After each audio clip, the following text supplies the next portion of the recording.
This is Arezki Daoud, Principal Analyst at risk assessment firm Maghreb LLC, and I am also the editor of the North Africa Journal. Welcome to Maghreb's podcasts, where we discuss the root causes of instability in Africa and in the Middle East.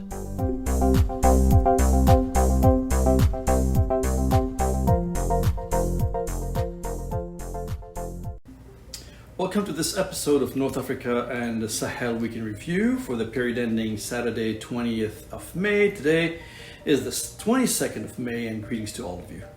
So the week in the northern half of Africa ended with a lot of political tension in the Maghreb region, specifically consisting of countries located along the southern Mediterranean coastline, and both political stress and physical violence in the Sahel region. Let me start with the Maghreb region, where human rights and political repression dominated the week, starting with Algeria, where an appeal trial of Ali Ghediri on May the 16th and the 17th ended with an increase of his sentence from 4 to 6 years in prison.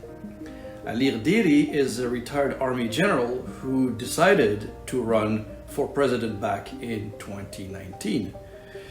The court essentially deprived him of all his civic and political rights for a decade, for 10 years. Hence, he now represents no opposition to another term of the current sitting president, Abdelmajid Tebboune.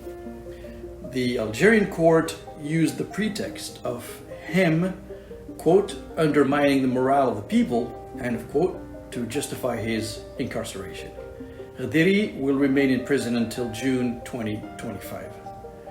Now, in another twist to this story, the Algerian regime arrested businessman Saad Rabrab, Algeria's richest man, placing him under judicial supervision because he allegedly covered the legal cost of defending Ali Ghediri. Now, according to media outlets, Saad Rabrab was arrested on May the 17th by agents of the Central Office for the fight against organized crime. The prosecutor used Algeria's recently established laws on financial and commercial transactions with foreign-based entities to justify the decision to arrest him. Now, for observers of Algeria's political scene, Rabrab's arrest is a political stunt ordered by the regime to prevent any rise in the opposition as Algeria prepares for a new presidential election next year, with the current sitting president hoping to run for a second term. So let me shift now to Libya, where there has been an equal amount of drama, but some events there may signal the potential for a cooling off of tension in a domestic crisis. Now, Fathi Bashara, the rival prime minister to Tripoli-based Abdelhamid Baibah, was ousted by his own Eastern Parliament. The Eastern-based parliament, also known as the House of Representatives, said that it opened an investigation against him, the details of which remain unknown. Now, it's possible that corruption is one of the many factors that led to this situation. I actually did a podcast on corruption in Libya. Feel free to listen to it to understand the depth of the problem there. But the reality is that Libya has become less of a focal point as evolving global geopolitics has shifted the attention away from Libya to other areas. In fact, those who have sponsored warlord Khalifa Haftar and the Eastern government are themselves facing new problems that are taking away their attention from the Libyan crisis, hence allowing the Libyans themselves to figure out a way out of their political turmoil. One of them, as you know, Russia, is bogged down in its war in Ukraine and has rechanneled its attention to other African nations where it is seeking to undermine the Western influence there.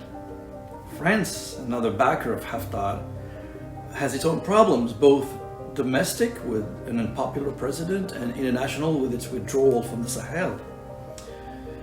Neighboring Egypt is essentially collapsing under the weight of a terrible economy. The Egyptian military power will increasingly face domestic pressure on the economic front, and its attention regionally may have shifted towards the crisis in its southern neighbor, Sudan. Now, most importantly though, Saudi Arabia has made a 180-degree turn in its perception of regional risk. It now speaks directly to Iran, with major consequences elsewhere where these two nations have been waging proxy wars against one another. And that's forcing the leaders of the United Arab Emirates to also rethink their position in their support of Khalifa Haftar. Meanwhile, Turkey, which opposes Haftar, continues to reinforce its support of his rivals in Tripolitania in the west of the country.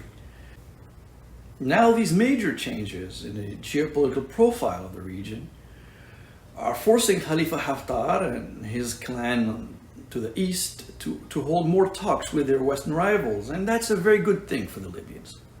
I have said it all along that foreign meddling these days has more negative implication on Libya than almost any other sources of instability. Foreign meddling essentially prevents local players from talking to one another and has this role of stimulating animosity and hatred among the various local stakeholders. Look, many people like to highlight the tribal nature of Libya's political culture, but between us, there is no difference between a Libyan from the east and a Libyan from the west. So let's leave the future of Libya to the Libyans if we can. In Tunisia, the regime of President Kais Saied continues to fire on all cylinders with heightened repressive and judicial measures against opponents of all sorts. Perhaps the most daring action from the judicial authorities is to issue this week a 1-year prison sentence against the famed leader of the Islamist-inspired Nahda party, Rashid Ghannouchi, a leading opponent of President Kais Saied. Now, he was arrested on April the 17th, 2023 on terrorism-related charges and appeared in court at the end of February for allegedly calling police officers tyrants. Now, the arrest of Ghannouchi is a big deal because he was the president of the parliament not too long ago when his party dominated the National Assembly, later dissolved by Saied in July 2021 as part of a power grab allowing the president to rule by decree. Now, the arrest is without any doubt a welcome move from some of the Gulf monarchies that have been working really hard to eliminate political Islam, a conservative current that has always threatened the very existence of monarchies in the Muslim world. Ghannouchi and his party have been essentially equated by the Arab monarchies, some of them, as an extension of the Muslim Brotherhood that dominated politics in Egypt. His arrest was probably also blessed by the Algerian regime, which for a long time held a cordial relationship with Ghannouchi and acted as a broker between him and President Kais Saied. Regardless, and from my perspective, it's inconceivable that Ghannouchi was ever involved in any form of terrorism. That does not fit his profile. For now, though, there are at least 20 political opposition figures lingering in Tunisian prisons, and Ghannouchi is undoubtedly the most important of all of them. Now, it is also fair to say that Kais Saied, the Tunisian president, has been himself under intense domestic and international pressure, first as a result of the terror attack outside of the El Gheriba synagogue in Jerba, which resulted in the death of 5 people. And then he intervened to release 2 students who were arrested for singing a song critical of the police. This week, Saied hosted an interfaith meeting, bringing together Jewish, Muslim, and Christian leaders as a way to promote the country's tolerance and showing that he is a promoter of interfaith coexistence. AFP news agency says Saied told the religious leaders there that the attack sought to undermine Tunisia and its stability and to sow discord and division. Speaking to the Jewish community in particular, he said, "You can live in peace and we will guarantee your safety." Saied was also instrumental in securing the release from prison of 2 students who were arrested earlier this week for an anti-police song. Their arrest ignited anger on social media, prompting the president to intervene. While the pair was released, Tunisia's bad habit of punishing independent thinking did not dissipate suddenly. An appeals court actually handed a 5-year jail term to radio journalist Khalifa Gesmi for allegedly disclosing information about the security services. Gesmi worked for Mosaic FM radio station. Now let me move to the south and into the Sahel. And the situation there is as you would expect. A great deal of political drama and too much violence. Let me start with Mali, where the junta there pushed against UN accusations alleging that the Malian army and foreign fighters, probably Russia's Wagner group, executed at least 500 civilians during an anti-terrorism operation in March 2023. The UN Commissioner for Human Rights says the incident was the worst atrocity Mali has experienced since the start of the insurgency in 2012. Now, the mass murders took place at the end of March 2023 in a town called Moura in the central province of Mopti. And frankly, the description of the atrocities are too graphic to talk to you about. Let me move to neighboring Burkina Faso, and terrorist violence there continues to dominate the headlines. The northern part of the country, a region that shares a border with Mali, experienced fresh violence against civilians. In all, some 40 people were killed in raids on villages, at least 20 of whom were murdered in the villages located in the country's northern Yatanga province. As in almost all other similar attacks, the assailants showed up on motorbikes, committed their atrocities before the army and volunteer militiamen managed to show up. The military has reportedly deployed air assets to bomb terrorist positions in the Baga forest. Similar attacks on villages took place earlier in the week, resulting in the death of some 20 civilians in the southern province of Kulpelego. The problem for Burkina Faso and the entire West Africa region is that Kulpelego is located on Burkina's border with Togo and Ghana, where terror attacks have recently escalated. This is bad news for West Africa because, if anything, we learned that jihadists are a resilient bunch. They just do not pack and go at any sign of resistance. They persist and seek ways to expand. And so yes, we should be deeply concerned about contagion in West Africa in the months and years ahead. Now, just as we were closing this week's summer report, we learned that at least 12 civilians were also killed in another attack by suspected militants or jihadists in an area of western Burkina Faso bordering Mali. The targeted village is Kie, and it is located in the Solanzo department of Banua province in the west of the country. Now, the attack took place on Friday, this past Friday, with the assailants coming in an enormous number and surrounded the village of more than 6,000 residents. So imagine the number of militants or insurgents it took to stage this attack in a village that has as many as 6,000 residents. In neighboring Niger, there has been mixed news. Firstly, on the positive side, nearly 20,000 people who fled their villages in the west of the country are now being provided assistance to return home, with the government presumably guaranteeing their security. Most fled from islands on the Niger River in Tilbury, a province that has been the target of relentless attacks by insurgent groups, and have also experienced deadly communal clashes between farmers and herders. However, elsewhere in north of Niger, there's news of French firm Orano ordering its foreign staff out of the country. Company which replaced Areva in uranium mining and operates out of Arlit in Niger said it has received warnings of potential terror attack or terror attacks and took the decision as precautionary move. AFP news agency says 16 people have been already evacuated, including 12 Westerners and 4 nationals from West Africa. Orino's decision must have been motivated by a reminder of the 2010 kidnapping in Arlit, the same area, of 7 Areva employees, including 5 Europeans. The captives were eventually released, but the incident was a a traumatic one for both the victims and their company.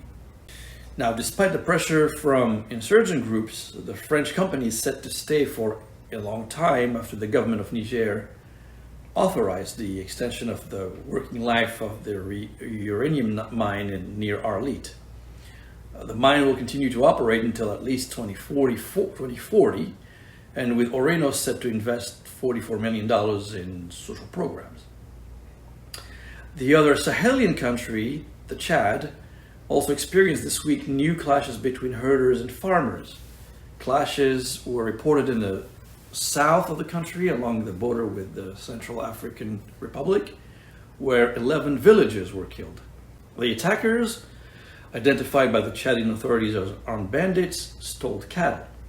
The Chad military reportedly pursued the bandits and allegedly killed 7 of them and captured 8 before recovering the stolen cattle. Now, a bit of positive news. The 88-year-old Australian doctor Kenneth Elliott has been released by Al-Qaeda in Burkina Faso after 7 years in captivity. Dr. Elliott was the founder of a medical clinic, the only clinic in Djibo, near the border with Mali, and worked there since 1972. We wish Dr. Elliott the best and a smooth recovery in the weeks and months ahead. So, as you can see, things do not look too optimistic in the northern half of Africa, with the exception perhaps, and ironically, in Libya, where the sacking of a rival prime minister may signal some positive political movement on the ground. In general, though, governments in the Maghreb are favoring repression to survive, creating despair and misery in local societies. In fact, so much so that people there have been looking for ways to escape their country.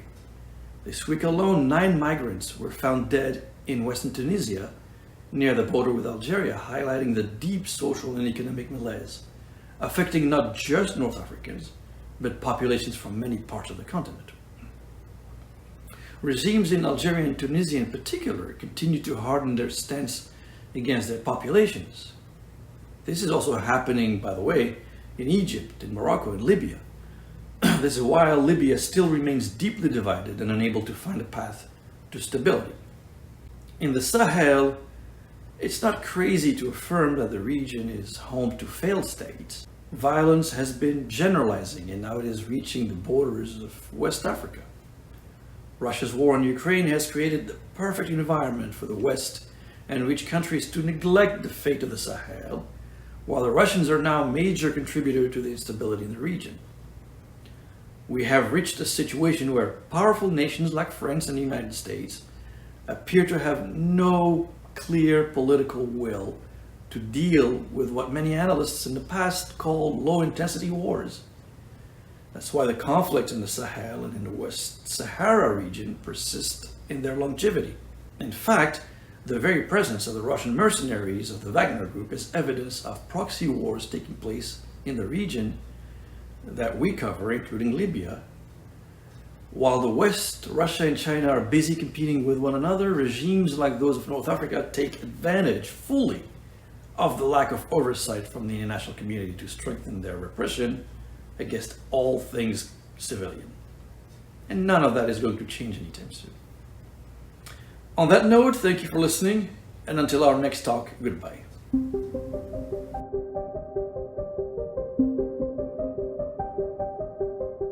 Thank you for listening. To subscribe to our podcast series, please visit mea-risk.com/audio. That is mea-risk.com/audio to find out more.